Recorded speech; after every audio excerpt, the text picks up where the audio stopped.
Hello everyone and welcome to Blog Run Everything and welcome to my, for now, temporary setup, very impromptu of course. I'm going to be away from my typical setup for quite a bit of time, so just get used to this surrounding for now and get used as well to Barcelona winning games at Camp Nou, because once again, this time a 5-2 victory against Sevilla.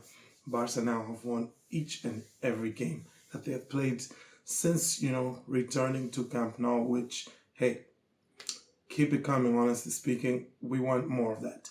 And today's match saw quite a few debutants for FC Barcelona. I mean, we did get to see the likes of Xavi Espart making his debut for Barca. So, pretty, I would say encouraging going forward from him. But, you could see that defensively he still has maybe one or two things that he needs to work on in his game. Wasn't too solid, only winning about 5 of his 9 ground duels really, and well, he did well aerially, 3 out of 4 duels won. But aside from that, we did eventually see Barcelona ending this match with maybe 8 or 9 academy graduates, which, I know Real Madrid did their thing just the previous night, but it's just a reminder, it's cool that you got all these kids you can bring in against, LJ and whatnot. It's cute, but there's levels to this, okay? You need to be able to say you've started 8 academy graduates in a Champions League final. Maybe talk about having 3 academy graduates on a Ballon d'Or podium. Anyway, aside from all of that, what we saw was, well, a bit more of what we might want to see against Newcastle United here. Barcelona dominating a lot of the chances. XG looking pretty healthy. Big chances this time around. Barca seem to be more clinical. I guess it helps when 2 of them are penalties. Barca getting the 2 early penalties here, and Sevilla were just looking really a bit all over the place in those early minutes, when they were 2-0 down. But beyond that, they did kind of improve. But coming to the second half, Barcelona really just kicked it up just a few notches, and they were able to get their 4th and their 5th goal.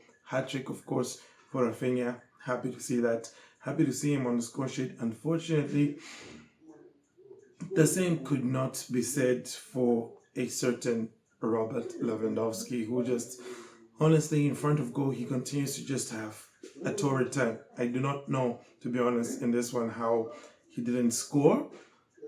Probably because he didn't take a penalty, I guess. But, beyond that, he did get quite a few of Barcelona's chances.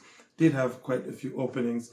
Fortunately for him, it just wouldn't, come together. Just wouldn't work out the way that he would have wanted to. So, beyond all that, what's next then? Well, of course, we can look at the standings again. Back to a 4-point gap at the top. Barca first to 70 points. 10 more matches now to go in La Liga, and it's starting to look a lot like this could come down to, first of all, the Clásico that's going to go down. Barcelona and Real Madrid are eventually going to meet in a few months' time. And of course, the matches that both Barca and Real Madrid still have to play against Atleti. So Barca still has to go to, the Metropolitano. Real Madrid still has to host Atletico. And depending on how those matches go, well, La Liga could be decided in those very games. But I don't know. You let me know what your thoughts were, though, on the performance. Not going to take too long with this one, just because it's feeling a bit awkward. I'm not yet used to this dynamic, this setup. So I'll try and ramble a lot more in future. But aside from that, I thank you all for tuning in. Do have a great day, and Forza Barça.